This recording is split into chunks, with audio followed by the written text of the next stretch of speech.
Living a life in full is a conversation you always wanted to have with that person who gave an amazing TED Talk, or the author of one of your favorite books, or that inspirational Olympian you always wanted to know more about. It's graduate-level conversations with those making a difference in the world and in the lives of others. This show brings you new ideas and approaches so that you can live a life in full.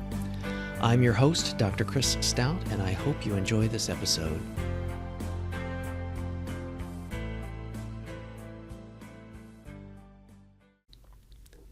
This episode is brought to you by the nonprofit I founded, the Center for Global Initiatives. The Center is an all-volunteer organization, so there are no salaries, and thus all tax-deductible donations can go to the work. While our key country partner is in Tanzania, our work is global and generally focused in the areas of education and healthcare. We also help others to get their nonprofits started or augment others' project-based initiatives. It's our goal to open-source humanitarian intervention and to help make it easier for others to do more good in the world. We are proud to have been ranked a great nonprofit every year since 2011 and to have achieved a platinum-level rating by GuideStar. Links in this episode's show notes will take you to published articles on our outcomes, a number of helpful tools, and downloadable resources, which are all free, always. Please visit us at centerforglobalinitiatives.org and be sure to watch our video at patreon.com/Dr. Chris Stout to learn more. Thanks. Welcome to another episode of Living a Life in Full, the podcast dedicated to exploring the journeys of individuals who are maximizing their human potential, aligning their values with their vocation, and making a difference in the world. I'm your host, Dr. Chris Stout. What if the secret to becoming a world-class performer isn't trying harder, but letting go? Is it possible that high performance is the consequence of pursuing a full life, rather than the other way around?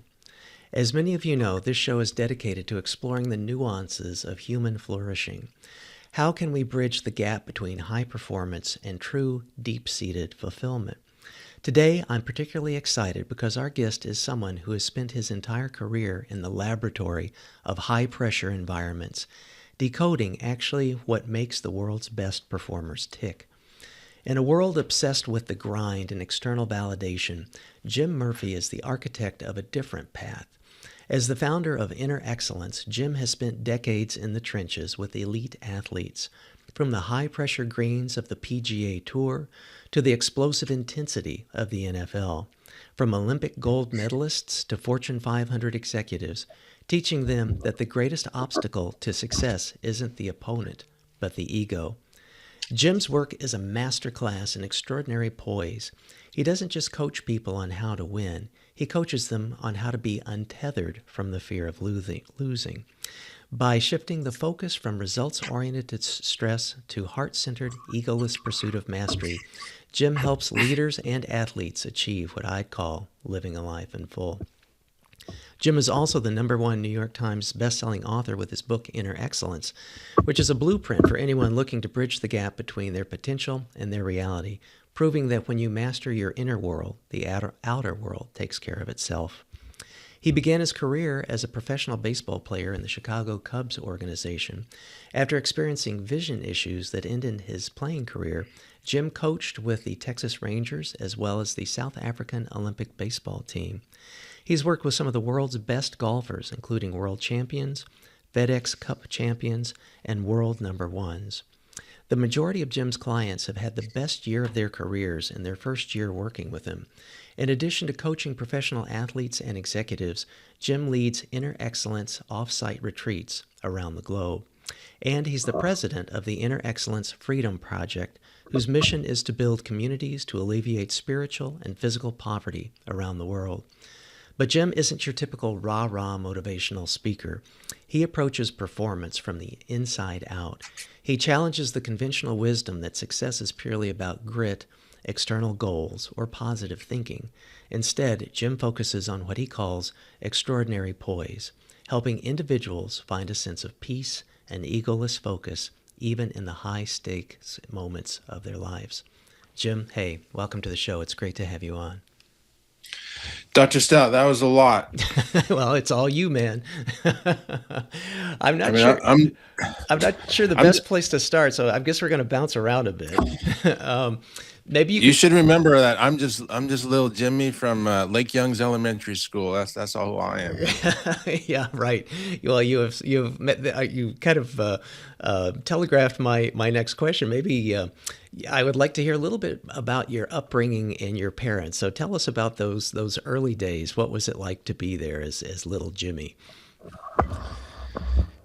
Yeah, I grew up in uh, Renton, Washington. Went to Lake Young's Elementary, and it was my dad was very strict disciplinarian, and my mom, with Japanese heritage, samurai heritage, was very disciplined. School was extremely important, like most in Asian culture. Academics is very important, and so in elementary school, we would have a little um, prayer meeting or Bible study, something like that, when I was before school. Uh-huh. So my dad would get us all up early before school, and I would kind of doze off because I was so tired. It was like 6:30 or 7, and in my mom's lap. Thankfully, my dad let it slide. Uh-huh. Um, but yeah, elementary school was I moved from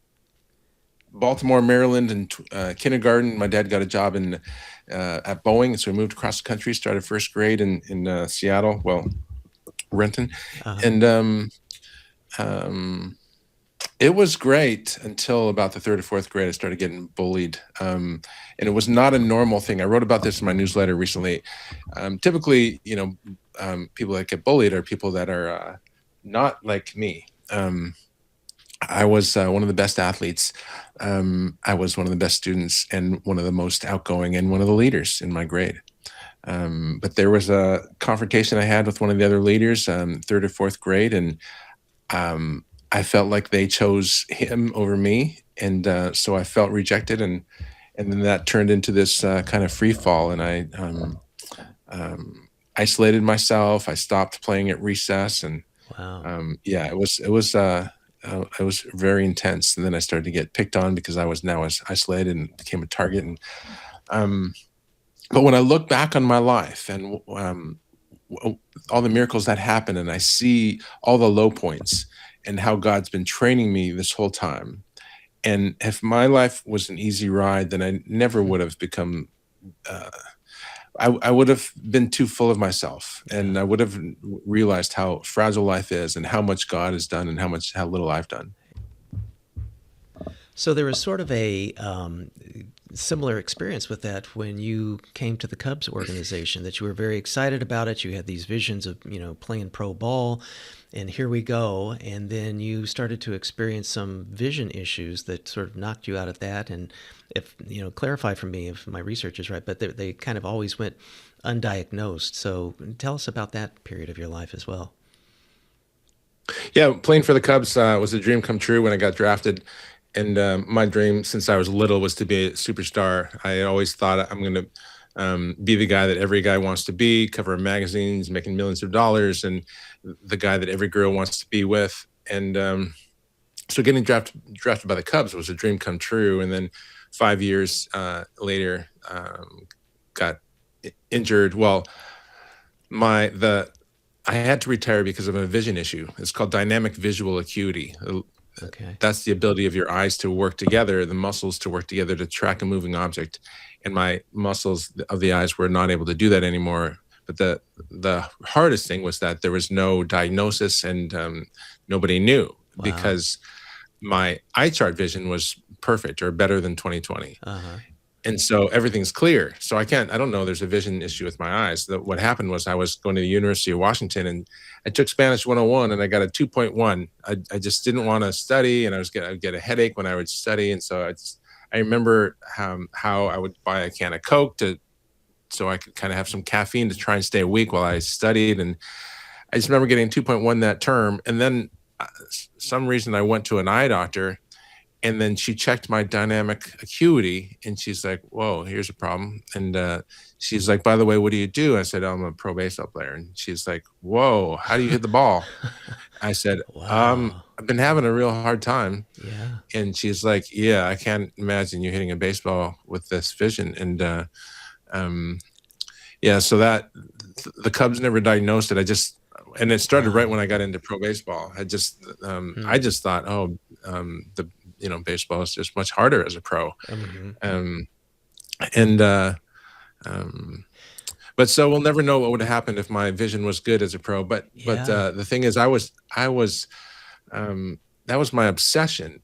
And the problem is, I had a single story for my life, and my life has to be the way that I want it to be. And if it's not that way, then my life is over. Mm, And what I've realized since then, what I've always really wanted is to feel fully alive. It's just mhm, that was the story that I had in my mind of what it would take to have the mhm. best possible life. And now I know that absolute fullness of life has one foot in joy and one foot in suffering. And it's not about your circumstances or results, but it's about what's in your heart. Gotcha. Was that then following that was the time that you went to Sonora by yourself for that 2 year period, or where does that fit into your story? Yeah, I left the Cubs devastated, totally lost, and no, I wasn't suicidal, but I was like, I've got nothing now. I don't even know Yeah. which way's up, left, right.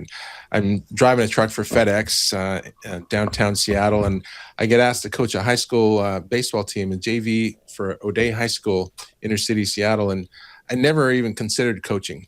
Uh huh. But my route finished at 3 o'clock, and the practices and games started at 3:30, and so I was like, oh, all right, we'll give it a shot. Uh And it was so much fun, and we never lost. huh. And so those two things were, it's like, whoa, I think I had my destiny wrong, is to be a Major League Baseball manager. Uh huh. So I went to grad school. I studied coaching science, how to build a championship team by interviewing 39 Major League Baseball GMs and Major League managers and coaches, and asking them everything about building a championship team. And I got a job at the Texas Rangers 2 weeks after graduation.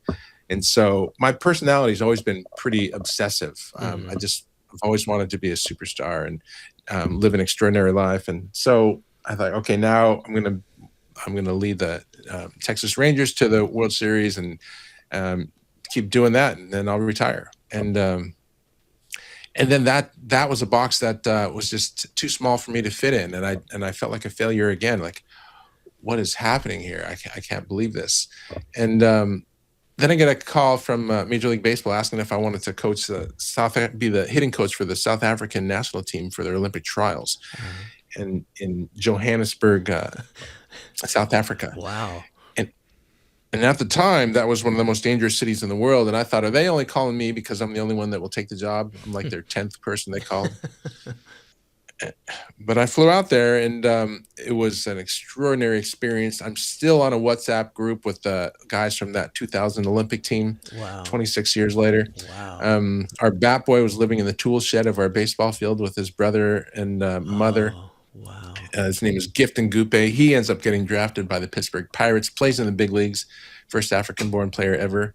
Wow. But South Africa, yeah, really changed my life. I'd never seen real poverty before. He Mm, was, living in our tool shed. mm-hmm. Gift was, Mm-hmm. and of the baseball field, and um, yeah, that was an amazing experience. We win the Olympic trials. We go to the Sydney 2000 Olympics. We have one of the biggest upset victories in Olympic baseball history. Got to meet Nelson Mandela and march in opening ceremonies and meet these incredible people in South Africa. It was amazing. Wow. Wow. That just sounds amazing. So, top of the world now, and then what? How does that? Where does that lead you? Yeah, the Olympics was so awesome. And then now what? Um, I didn't know what to do with my life, and so I went back to being a personal fitness trainer like I did in grad school, and just started my own business and doing that. And it was good. I enjoyed it.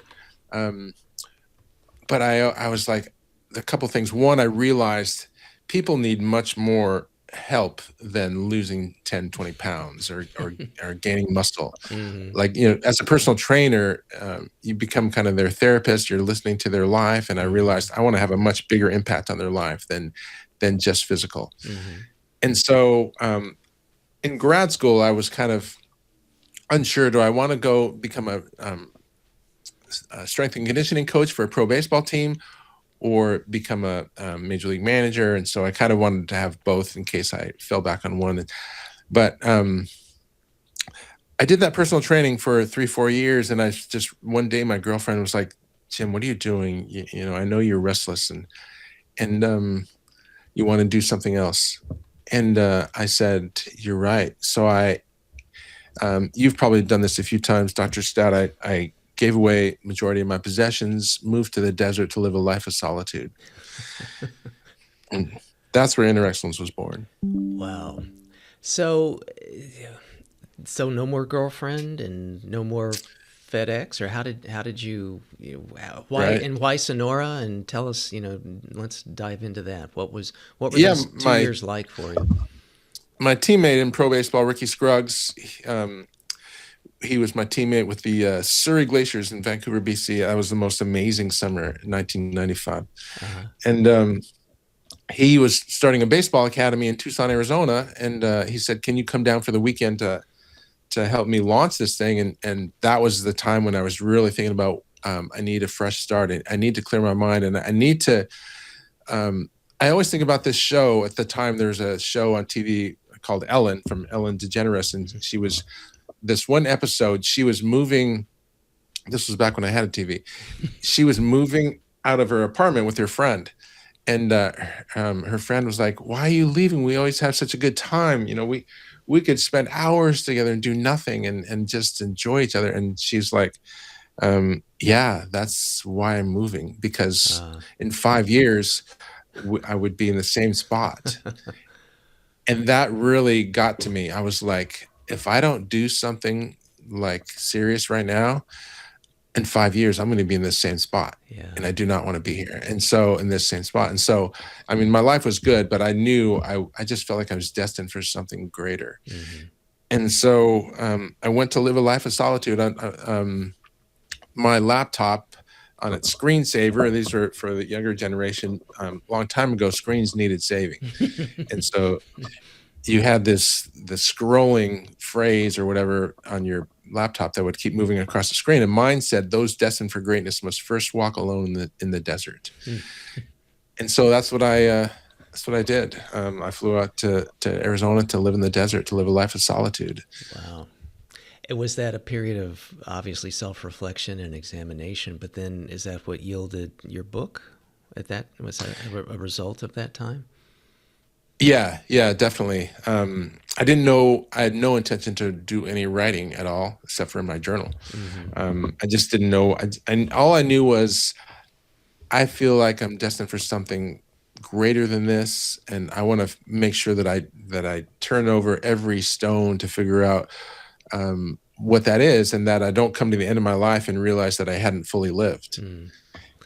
And I just didn't have anything that I could devote my life to, that I was willing to live and die for. And so I went there to go find that. And that's why I wanted it to be solitude. I knew my friends back in Vancouver, BC would say, "Oh, your life's great. We love you. Why would you ever change?" And I had to get away from anyone that saw me as who I was. Yeah. And because I needed to have a blank slate. And this is what I tell everybody, is that whenever you have a challenge or a problem, never start with your circumstances.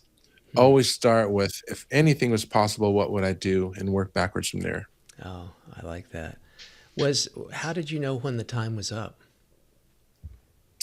Well, we had the book was I was full time working on the book, Mm-hmm. and then the recession hit, 2008, 2009. Uh-huh. And I had bought a house at that time, and then I sold it, and so I went back to Vancouver. So I was there 2.5 years. In that 2.5 years, I remember one of the first or second New Year's Eve, I was in this empty house. I lived in the baseball academy for a few months, no showers. I would shower at the gym, and eventually I got a house. And I'm in this empty house and I hear a noise and I go outside and I see fireworks. And that was the first time I realized it was New Year's Eve. Oh, I, every day was the same except for Sunday I would go to church. And so I wow. was really trying to limit my socializing and dating so I could and I knew if I had a TV, I'd get the worst of all possible situations where I would be totally lonely and bored and I would waste it. Yeah. And Yeah. so I knew I couldn't have the TV there. It's kind of like the phone today. Uh-huh. It's having wasted so much time on the phone. It's a dangerous thing. Right. So then, so you come out of the desert and you've got a manuscript, and then there's quite a story around your book in a variety of different kinds of ways. Double check my research because I've read that you've spent around 5 years in total of getting Inner Excellence put together. Is that about right? Or tell us what. That's right. Okay. That's right. Yeah, good research. Yeah, 5 years full time, 50, 60 hours a week, 5 years Wow. straight. Wow. Well, and I really enjoyed it, and we're gonna get into that. But then, it's we were talking off mic before. It's kind of anniversary time. So a little over a year, 13 months ago, week of January 12th, 2025, a few things happened. Tell us about that. Yeah, the book. I'm in Dallas, Texas on January 12th, and my mom was dying. She died January 16th. It was an answer to prayer. She was suffering. But it was a somber time in my life, and business was slow. I actually didn't pay off my credit cards in January for the first time in years. And life was lonely. And I've been doing this for couple decades now, coaching professional and Olympic athletes and leading Inner Excellence retreats, and I travel on my own. So I'm in Dallas, walking around downtown Dallas, and I just written a book called The Best Possible Life. It actually gets released next month, re-released by Hachette Books when I signed the 3-book deal in February. And but I just written that book, and I look at this skyscraper. And now I realize, I think it was God asking me this question, but the thought comes to my mind, Jim, would you rather own that skyscraper straight out for whatever hundreds of millions of dollars it's worth, or would you rather have written the book, The Best Possible Life, on the spiritual life? The Best Possible Life is turned out to be like a summary of Inner Excellence written at the 7th grade reading level, so much shorter and easier to read book, more stories. About the heart of Inner Excellence is the subtitle is Train Your Mind for Extraordinary Performance and the Best Possible Life. And the key is best possible life. Like, why are you doing what you're doing? It's so you think it'll give you a great life. And so I thought, no, I wouldn't trade having written that book for hundreds of millions of dollars. And since I was low on funds, I mean, I had money in investments, but very little in my account. I was like, oh, well, that's pretty cool. You're at least you got that. And so that's Sunday afternoon. And then Sunday evening, I'm watching Notre Dame play bowl game that had already been played. And then I get a text saying, hey, you need to turn on the Eagles wildcard game against the Packers. I thought my mom died because I see all these texts. So I turned it on and I was like, oh, wow, I think this is going to be significant. And it was, yeah, right away. I start getting calls, TV station in LA, we need your book by tonight. Like, this was like 9:00 at night. We need it like by 2 a.m. And we're going to run a story first thing in the morning. And then like in the morning, it was mayhem. I couldn't keep up with the text, emails, everything, instant messages. There's no way I could keep up with the interviews. I asked AJ Brown's foundation manager to be my manager, and Carrie, and she did great. We worked together for a couple of weeks, and yeah, it was intense. And I remember one funny thing was, so the following week I get it's actually probably 4 days later. So they win the wild card game. AJ sends me a ticket to the next game, and I land in Philadelphia, and the interviews are like all day long. And Mm-hmm. as soon as I land, I'm in my rental car, and I talking to Carrie, and I said, should I take this interview right now? I've got an interview in 5 minutes. Should I just sit here in my rental car? And she's like, no, you gotta drive. You Uh-huh. gotta drive to the Eagles facility right now, because they're all waiting for you, and just talk while you're driving. Uh-huh. And so it was, I don't remember who it was, Major League Baseball or someone on Sirius XM. And so I'm talking to them while I'm driving, and then I'm pulling into the Eagles facility, and I said, hold on a second, I got to talk to the guard here. And they're like, wait, what? Where are you right now? And I'm like, I'm just pulling into the Eagles facility. And they're like, oh my gosh, Jim Murphy's pulling into the Eagles facility as we speak. And I'm like, oh, they think that's cool. All right. I'm going to introduce them to the guard here. And so I think his name was Scott. I was like, hey, Scott, Uh-huh. you're live on Sirius XM radio right now. You want to say hello? And so he says hello, and I pull into the parking lot, and there's a newscaster standing there waiting for me with the TV guy next to her, the Cameraman. cameraman. Yeah, Yeah. thank you. So they're standing there waiting for me, and like, okay, you ready to go, Jim? And I was like, I just got to go get my manager, Carrie, had set me up with some Eagles gear. I got to go run in and get it. And I get there, I'm walking in, and then Sal Paolantonio from ESPN, he's been there for decades, and he's like, Jim Murphy, oh my gosh, it's so great to see you. And I'm like looking over my shoulder, like, who's he looking for? He must have me Some confused other with Jim somebody. Murphy. Yeah, like, Wow. I don't know if he has the right person here. Like I said, I'm just little Jimmy from Lake Young's Elementary, and he's like acting like I'm somebody big. And so I'm like, me? Okay, you want to talk to me? And I'm like, I got to go talk to this lady. She's waiting for me with the news. And he's like, oh no, come on, you got to come in here and talk to me. They had the whole ESPN crew down there. AJ, they were going to set up a meeting with AJ Brown and I. They wanted to film it when we first meet. Oh. And so I go in there, and we're talking, and he's telling me about his all the years of his interviews, and interviewing Muhammad Ali and all these great people, and he's like, this is one of the biggest interviews of my life. Wow. And I'm like, oh, that's cool. And I'm thinking, yeah, that's cool. He's talking about Muhammad Ali or whoever. And I'm just taking in this whole situation with the whole film crew there. And then I realize he's not talking about Muhammad Ali or whoever. He's talking about me and AJ. But it's not really computing. I'm like, what is happening? Wow. I wrote the book 16 years ago, and it was in January 1 to 10, it sold 1 to 11, it sold 10 copies, less than a copy a day. And it's been out for 16 years. And so, wow, I'm not used to this. You're a 16-year overnight success, right? Yeah. So he's talking to me, and then so I was like, okay, I gotta go talk to this news team waiting for me. So I go out and I do that interview, and then I come back in, and now they're interviewing AJ Brown, and he's quoting from the book. Oh boy! And, boy! And the producers of ESPN don't want me in there listening, because they want it to be organic. They don't want anything. For some reason, they don't want me to hear a word. And so, but I sneak in there anyway, because I want to hear what he's saying. He's quoting my book, talking about this whole thing. And so I sneak in there in the back. I can't see him, but I'm listening. And then I get this little, hey, Jim, where are you right now? And I'm like, oh, I'm just in the back. She's like, get out of there.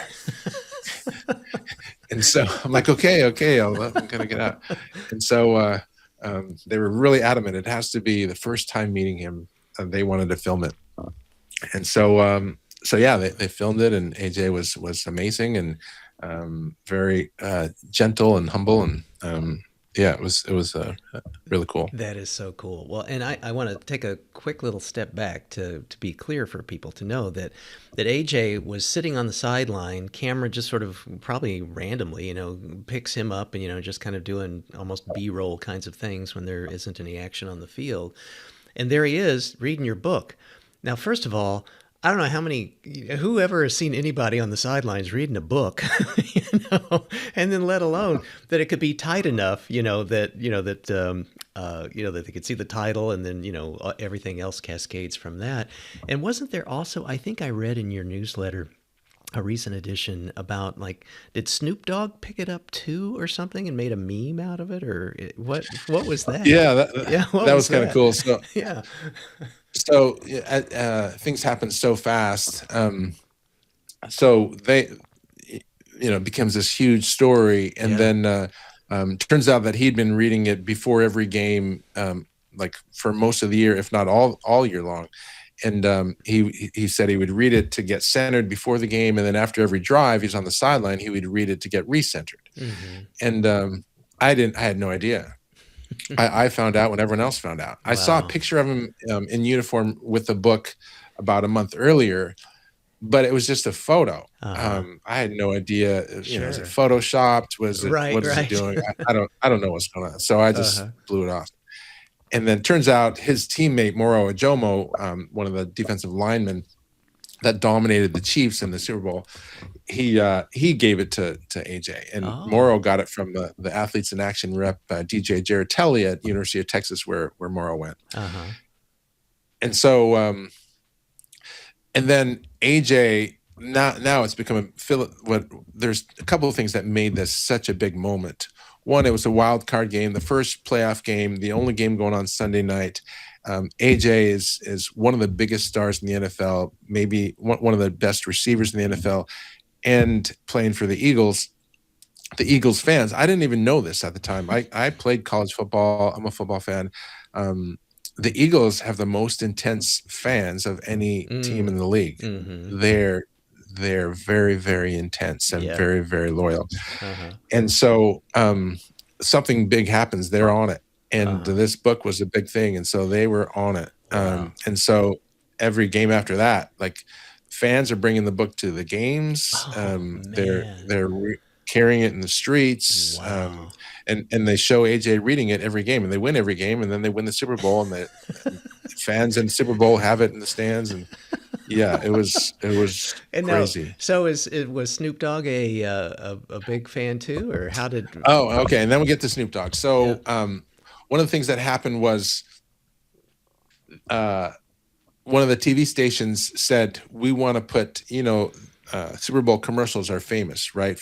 They cost Yeah. millions of dollars for Mm-hmm. 30 seconds, and everyone watches the halftime commercials. Mm-hmm. And so we got a request. My agent got a request to use Inner Excellence in a commercial. So I signed the request. And it was going to be, I think, a high school kid carrying the book down a hallway, and they didn't run it.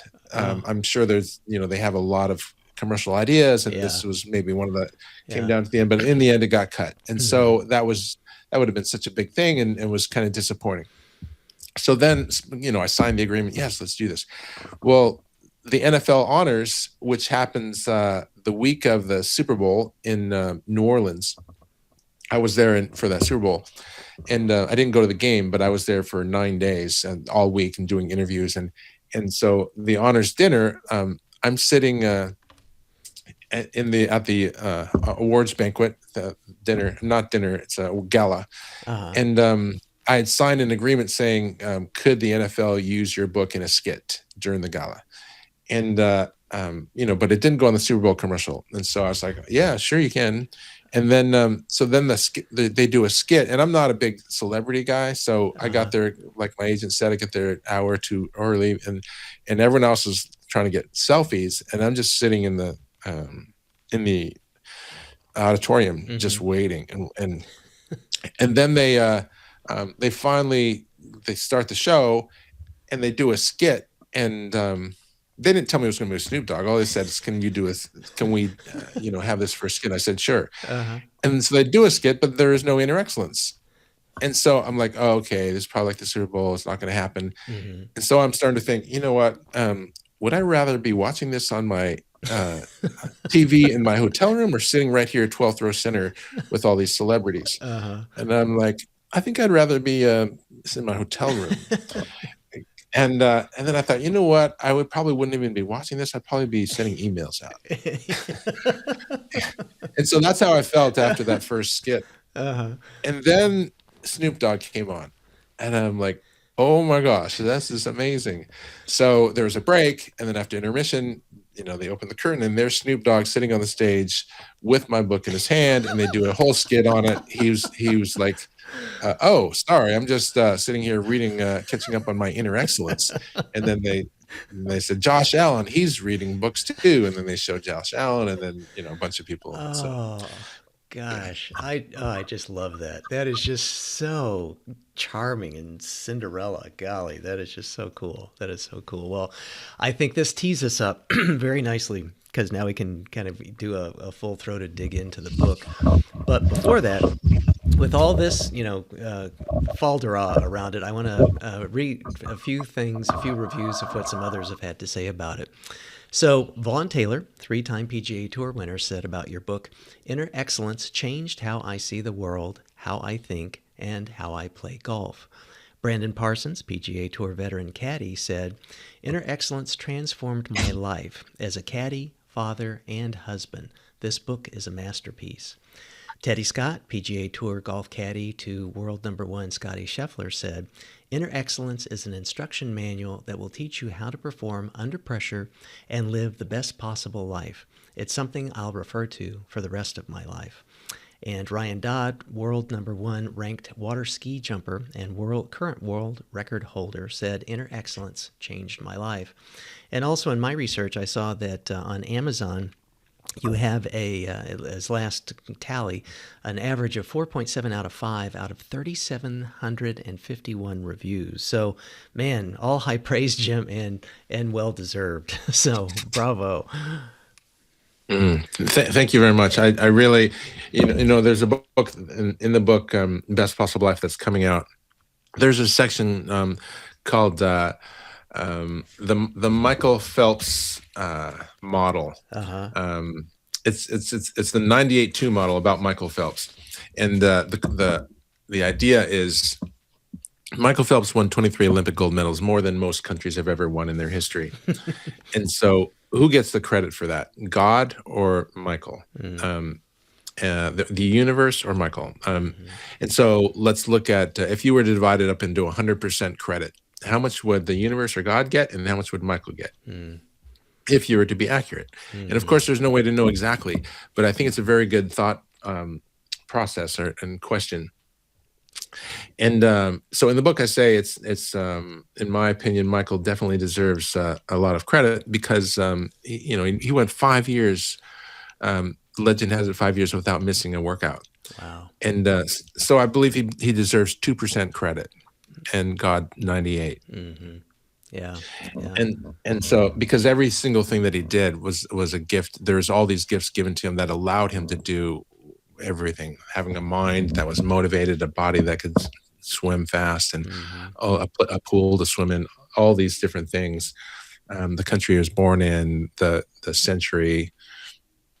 And so if Michael Phelps at most deserves 2% credit in my mind for what he did, this is nothing for me to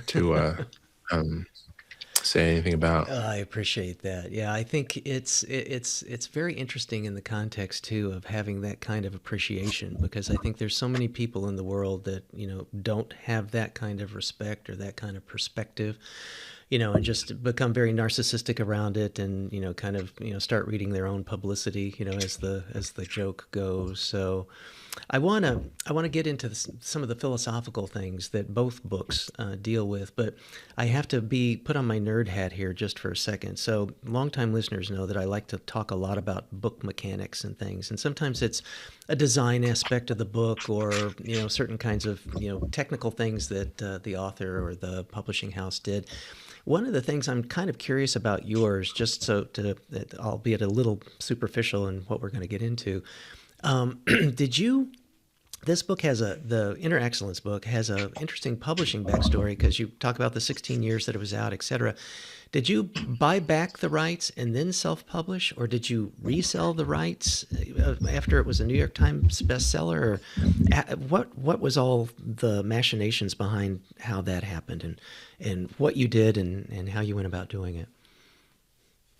Yeah, I got the I published with McGraw-Hill initially in 2009.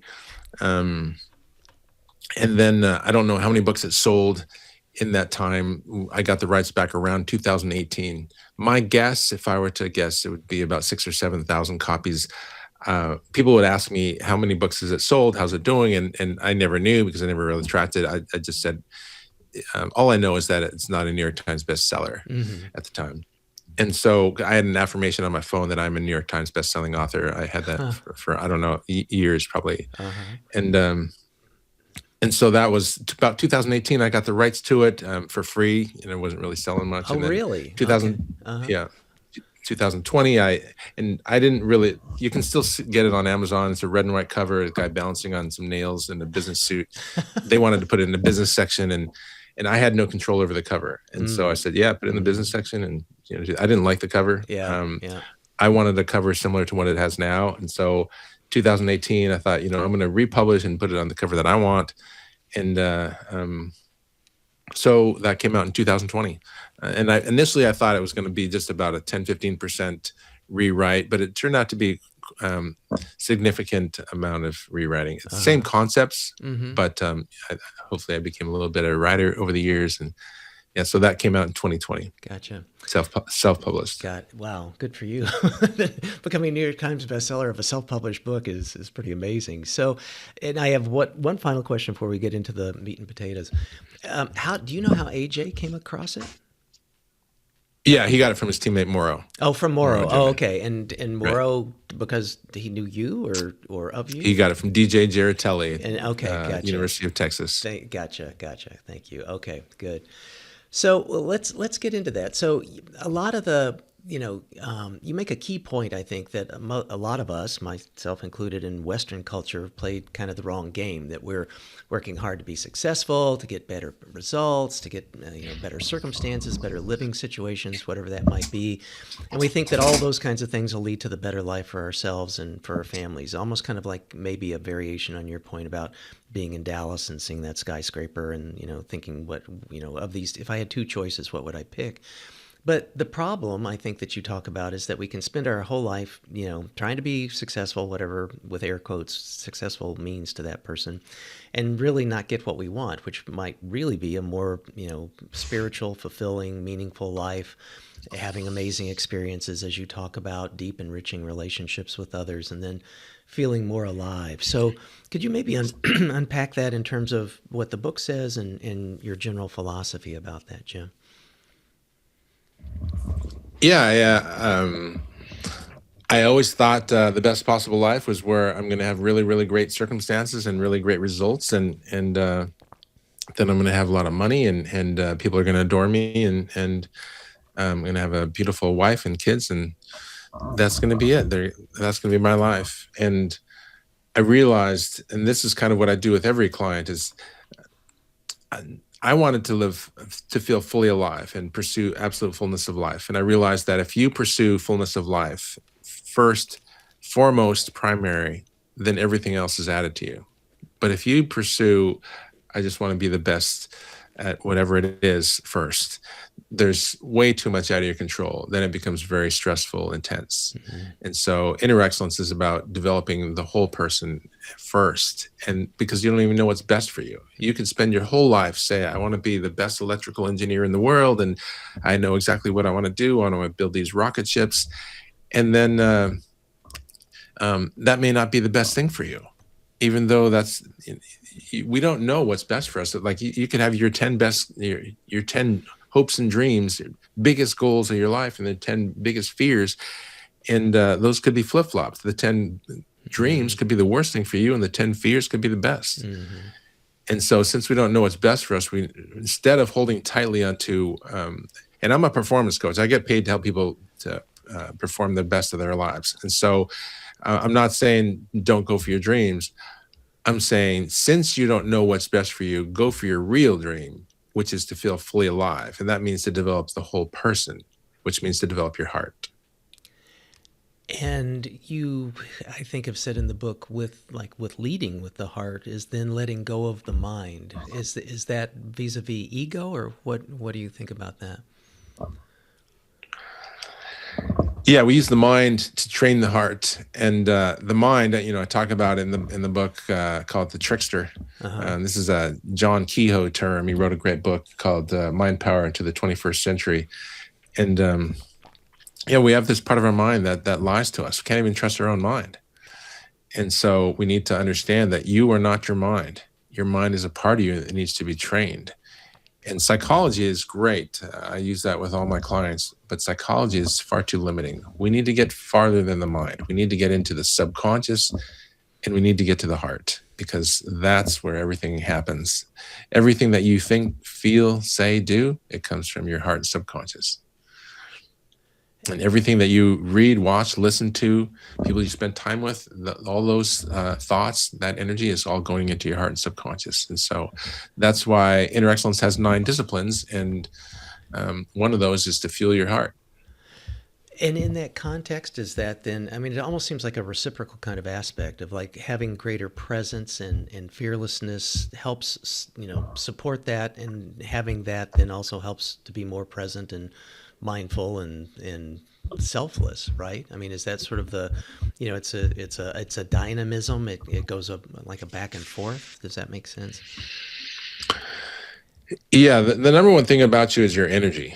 And this is if you want to be great at anything, it's your state all day long. There's a vibration in the universe that I think of as love, that grows the grass and spins the earth. And it's a power that's far beyond all of us. And if you can align yourself with that power, then you've got power. But the hard thing is you have to surrender your little power for its ultimate power. And it's that surrendering that then helps make a situation to be able to feel that depth of love and to have that, level of presence and selflessness. Yeah, I'll give you an example. One of the hardest things to do is surrender your need to be right. So as humans, I've never experienced this, but I've heard other people have experienced this. Really? Me neither. Me neither. You're right, Jim. You're right about that, Jim.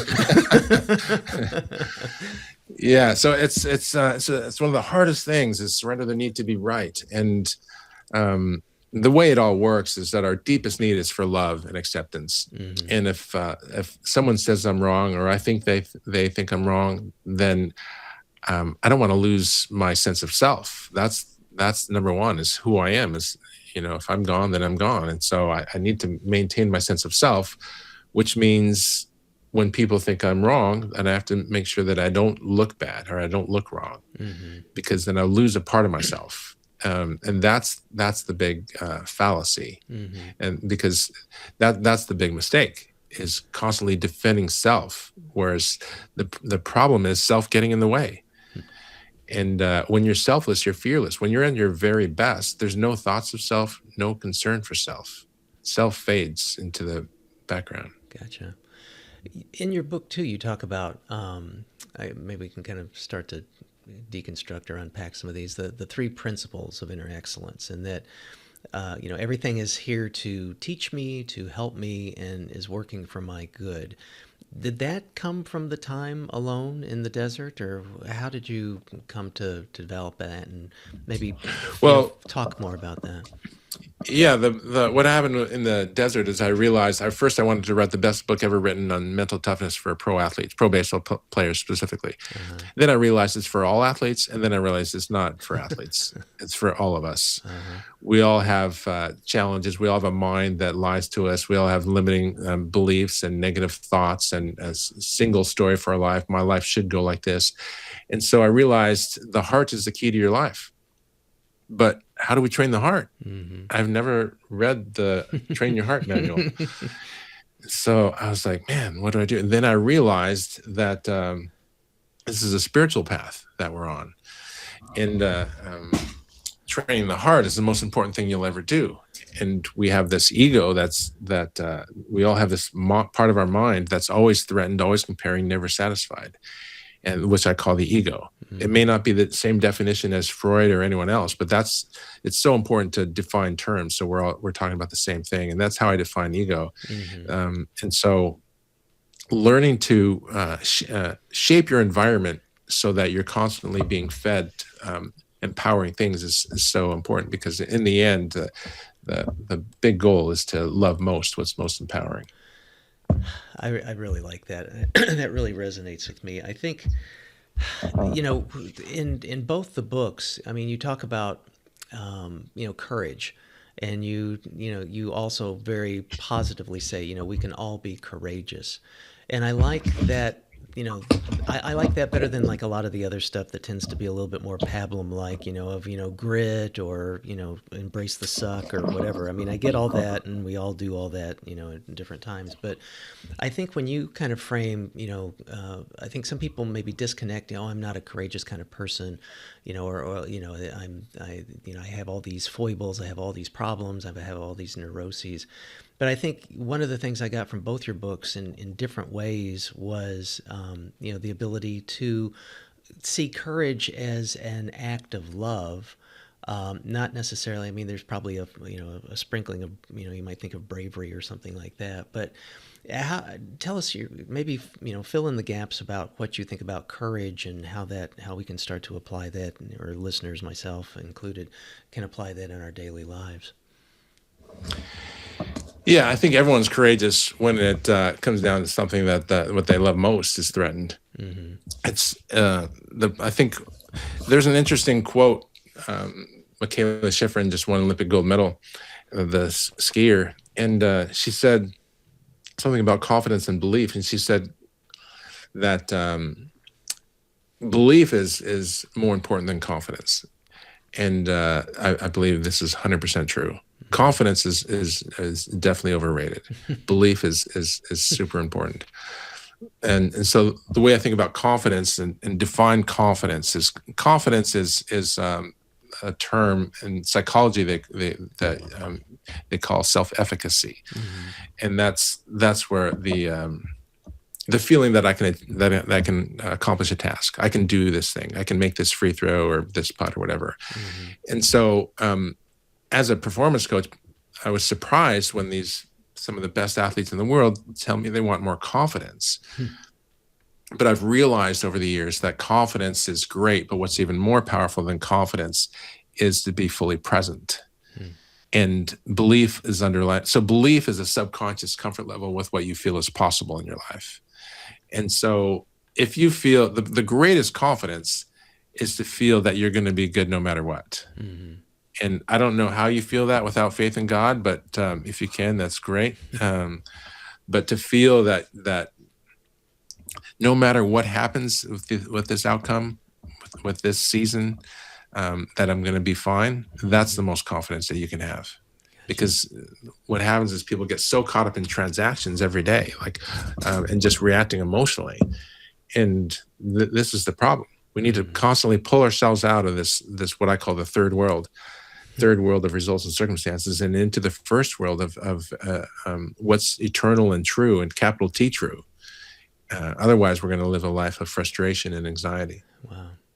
It reminds me a bit of Arthur Brooks, and he talks a lot about meaning.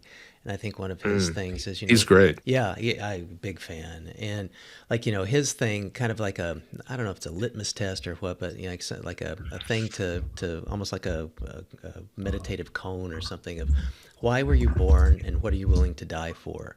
And I kind of think about that as you've just now been talking, that same kind of thing about, what is it that you're willing to be courageous about too? And, there's the enjoyment, satisfaction, and purpose. So how do those kinds of things relate or reconcile with some of the things that, how you, view the world and people's actions within it, with your philosophy and principles? Who's also great is David Brooks. Mm-hmm. Sometimes I get those guys confused. Yeah. But so, yeah, my personal, my purpose is to share God's love, wisdom, and courage with the world, and especially athletes and leaders. But so what I try to do is every night before I go to bed, that's what I want on my mind. And every morning when I wake up, that's what I want on my mind. And I want to make every decision through my purpose. Mm-hmm. It's kind of like this rule of life. Mm-hmm. And if you don't have a purpose beyond yourself, then life is going to be really, really hard. Yeah. Because there's just way too much out of your control. It's almost, that's a very stoic kind of philosophy too, I think, and it's almost like with Alcoholics Anonymous too, the Serenity Prayer. I mean, I think these things there's almost a universality to these kinds of concepts and things that I think are very easy, in our modern day times to forget about. And maybe as a little bit of a way to seg back to your earlier part of the conversation and your family, I believe, again, double check my research, you've talked about like the code of the samurai: love, wisdom, and courage. And you have a great, great, great, I don't know how many greats there is to it, grandfather that was a samurai. Is that, fact check me, is that correct? Tell us about that. Yeah. I'm descendant of samurai. My mom's lineage, she's full Japanese, and they were samurai. And so when the samurai ended 150 years ago or so, the samurai in our family, he was devastated because they had all this power, and when he lost his power, he lost his identity. Very, very common thing. And then he became an alcoholic, and his son, my great grandfather, was watching this unfold, and he was like, man, there must be more meaning to life than this, than pursuit of power. And so then he just started looking deeply at spirituality, and gave his life to God, and decided to devote his life to empowering others rather than seeking power over others. And so I'm part of the byproduct of that. It almost seems like it's kind of in your DNA, because it certainly seems like there's, aspects of this that you put into the, your daily, living of life, and your perspectives and your philosophies and things. I think that, talk about authenticity, with who you are as a person, and even just looking at it in the context of lineage. I want to shift gears a little bit, and I know you and I talked about this off mic beforehand, but I think it's it's important for our listeners too. You publicly talked about a recent health scare. You had gone, I think, maybe to Istanbul and had a kind of a head to toe biological testing of how you're doing and for 2 days and whatnot. First of all, did I fact check me on that? Is that correct? And then tell us what happened by the process of doing that, and what's happened since. Yeah, that's true. I as a performance coach, I teach mental skills, but it's really about training the heart. And but in the end, pro athletes hire me to perform better, and if they don't perform better, then they will move on. And so with my background in human kinetics, I've always been, being a personal trainer, I've always been very interested in training the whole person, and always looking for how can we improve myself and my clients in every way. And so I found this clinic in Istanbul, this hospital, Memorial Hospital in Istanbul, where you can go and get tested in everything, and it's a fraction of the price. And so I went out there to go do that, and I spent 15 hours and over 2 days. It's great setup. They pick you up at your hotel, and they take you right to the hospital. And then as soon as you get there, there's an interpreter waiting for you. Mine was Dorian. He takes me. He's like, okay, now we're going to the dentist. Now we're going to the dermatologist. Now you got a stress test with the cardiologist. Wow. And so yeah, it was amazing. And then they said we found in the ultrasound. I did an MRI and ultrasounds, and the ultrasound of my thyroid. I was diagnosed with Hashimoto's hypothyroid about 10 years ago, and during the ultrasound, they said, we found a nodule in your thyroid. We're going to take a biopsy. And so they took a biopsy. So I flew out there January 8th, but there was one of the first miracles was I had no symptoms. And so I'm flying out there more for research. Yeah. For you, Dr. Stout. And so, and anyone else listening to this. But I got to Valencia an hour and a half from my place in Spain. I'm a resident of Spain now. And I'm staying at a friend's house in Valencia. And I get there, and there's a text that says, oh, your flight's canceled. And I was like, oh, and then there's no flights out of Valencia anymore. And I need to be there the next day. And Madrid's 2.5 hours away. And I was like, oh, maybe I'll cancel. And my friend says, you know what? It's an easy train ride. I'll take you to the train station. And had he not said that, I probably would have canceled and probably wouldn't have gone to do this. It could have been a year or two. Who knows how long. because I'm a busy guy. And so I fly out there, I do this. And then January 20th, I'm in New York City, and it's time for they get the diagnosis. And so I'm in my hotel room, 8 a.m., and it's my assistant, Ryan, and the interpreter and the surgeon. And he's like, hey, we're here to talk about the findings from your biopsy. And I was like, okay, cool. And he said, it's malignant, some sort of carcinoma or whatever. We have to take out your whole thyroid, and then you got to do radioactive iodine, and this has to happen right away. And I was like, oh, malignant, like you mean it's cancer? And he's like, yes. And so after that, it was kind of a blur. Wow. And so that was January 20th, so just a few weeks ago. Jim. And there's a mirror in front of the laptop, and I'm staring at the mirror. And we hang up. I'm like, okay, and I'm staring at the mirror. And obviously, this is a big moment with God and I. Mm-hmm.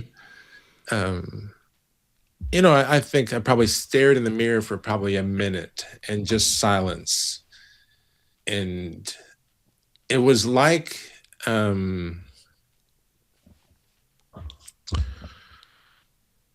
guess it was just like a big moment in my life. Like, how am I going to respond? What's going to happen next? Mm-hmm. What am I going to do? In many ways, I feel that God was preparing me for my whole life for that moment, and this moment now. Mm-hmm. And so I was like, okay, God, this is real. Let's go.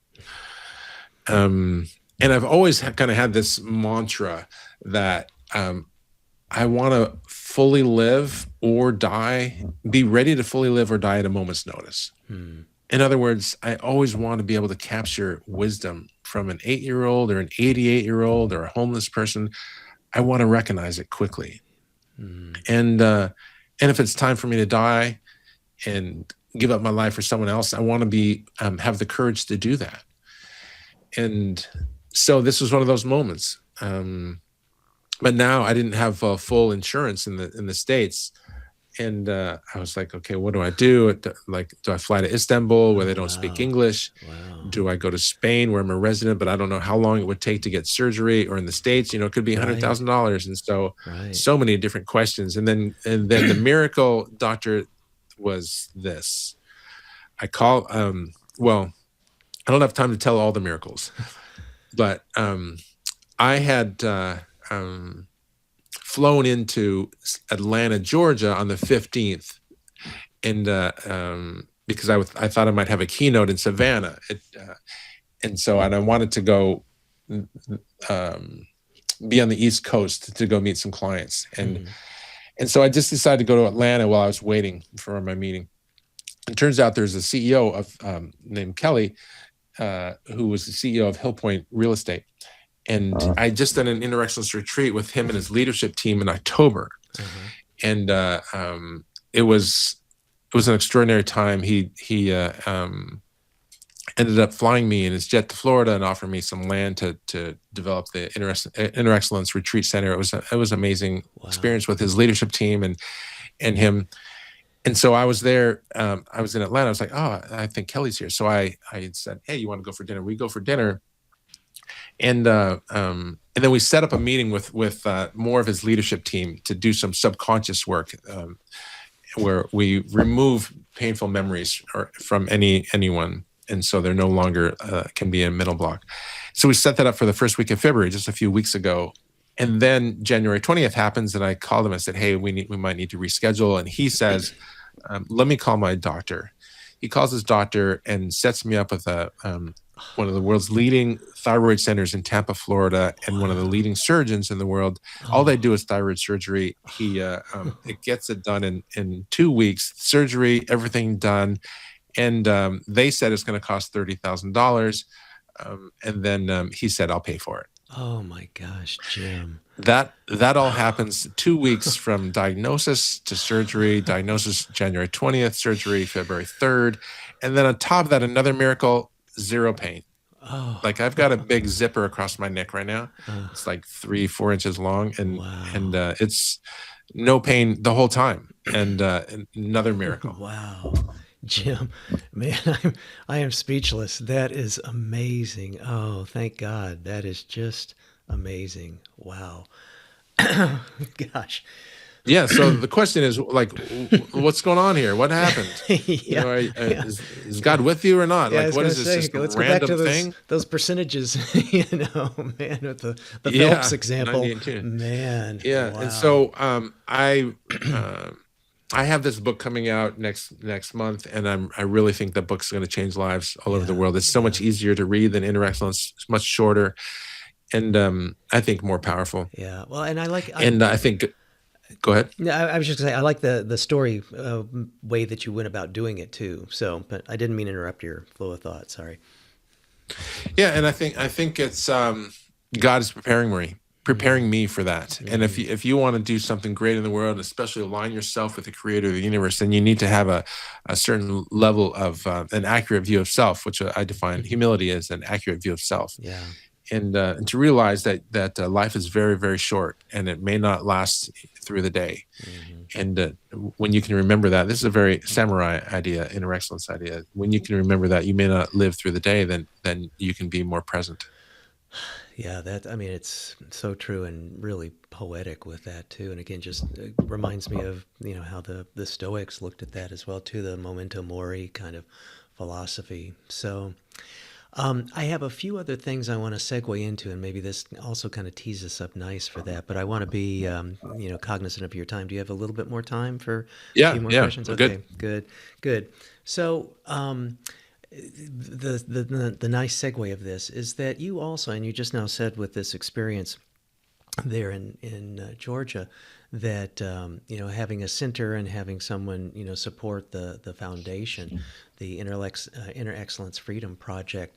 I know that a percentage of your royalties of Inner Excellence, the book sales, goes to build houses in Mexico, and I know that in your newsletters, which we talked about off mic, that I really respect and admire, of requesting prayers for humanitarian crises around the world, like Venezuela and genocides in Sudan and Syria and Yemen. And I just want to publicly thank you, for doing that and keeping it on, people's awareness, because those are easy things to miss and easy things for people to quickly forget about if it's, not happening, in their backyard. It's happening in the backyard of their world.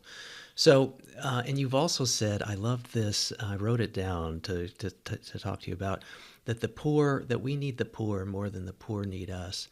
So maybe in the context of all these humanitarian involvements that you have, tell us about how that all started. Tell us about what it is that you're doing with the Freedom Project and how people can get involved with that. Yeah, it's I work with an amazing organization called Youth with a Mission.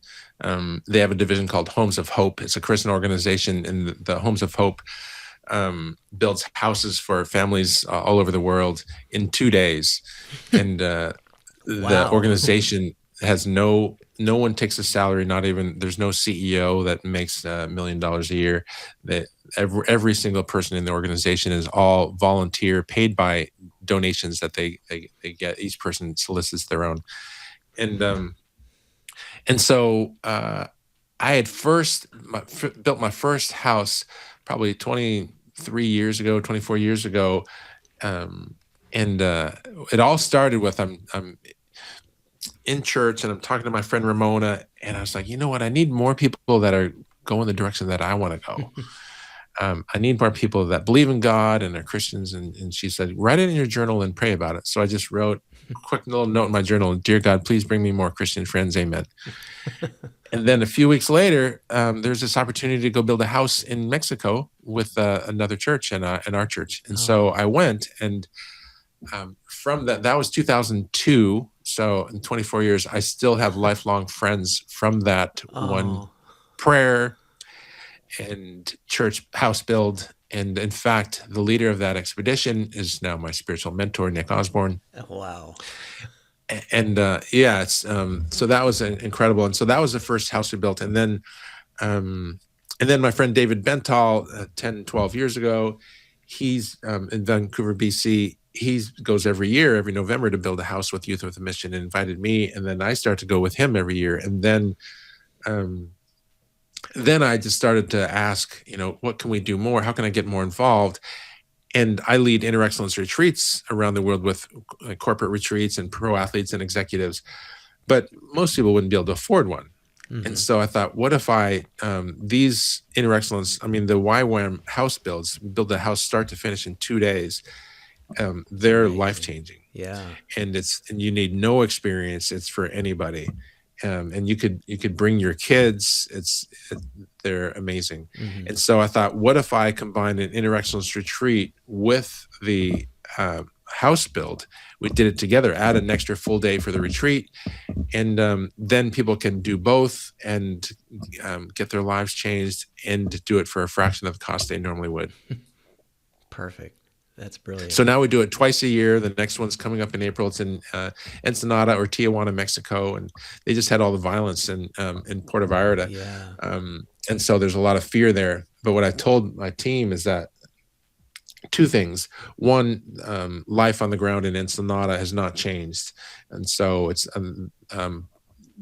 Ensenada is on the West Coast, mm-hmm. so it's not near there, mm-hmm.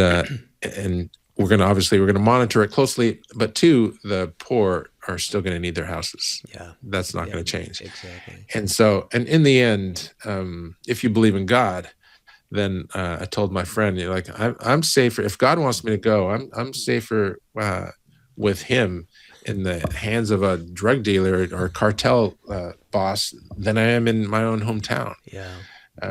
And so it's been an amazing experience, these house builds. So thanks for asking. Yeah, absolutely. Well, I tip of the hat to that. So, Jim, we've covered a lot of territory and areas, and, you have an amazing life and an amazing set of stories. Is there anything that we've missed or anything that you'd like to add before we wrap?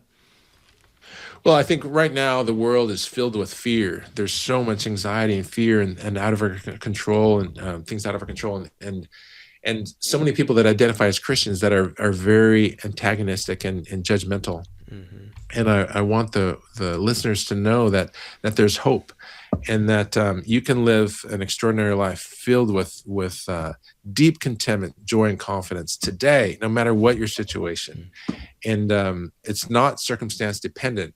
It's about surrendering your life to a power that's greater than you, filled with love, and then from that comes joy. Oh, beautifully said. Thank you.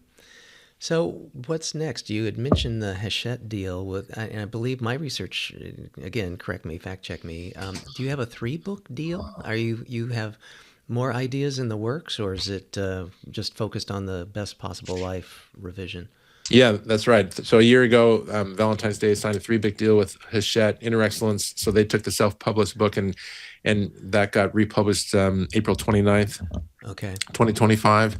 And then the Best Possible Life, which I self-published in November of 2024, that is getting republished next month, March 31st. Wonderful. You can pre-order on Amazon. And then the 3rd book is the Inner Excellence 90-Day Challenge Workbook. Oh. And so that's the project we're working on now. If anyone wants to be a part of it, we are taking beta testers. And so the idea is we're going to take all the most powerful concepts in Inner Excellence, and in 90 days,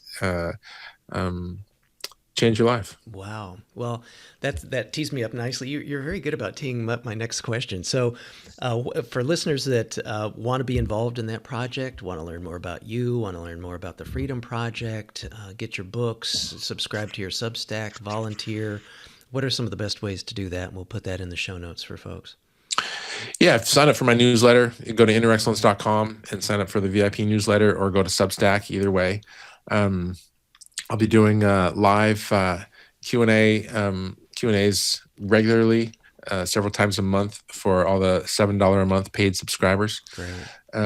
But getting the newsletter is the number one way. I'm also on social media, Inner Excellence Jim Murphy on Instagram, etc. Okay, good. We will put that all in the show notes. So, well, hey, I just, again, want to thank you so much for taking the time to be on. I've just really enjoyed it. I've been so looking forward to it, and just again your story, your work, from whence you've come, and the things that you're going to be doing in the future. Just I think make such a difference in the world, and you're very generous with all the things that you do to make things better for so many people. I just want to publicly thank you for that too, Jim. Thank you so much, Dr. Stout. Thanks for having me, and God bless you. Thank you.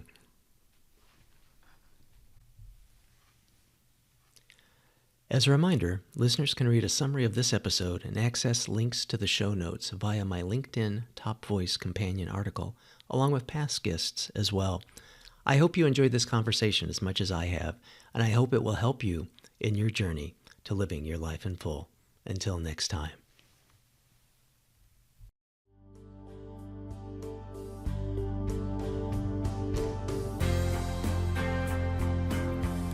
Living a Life in Full is a production of Stout Media, a subsidiary of Gordian Knot, LLC.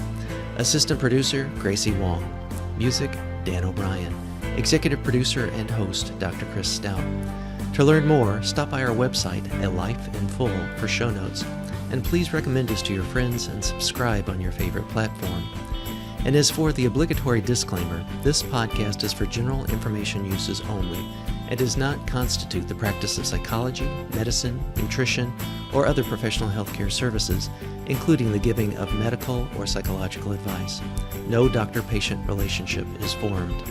Lastly, and perhaps most importantly, I take conflicts of interest seriously. For all of my disclosures as well as show notes, please see livingalifeinfull.org/podcast and my LinkedIn profile.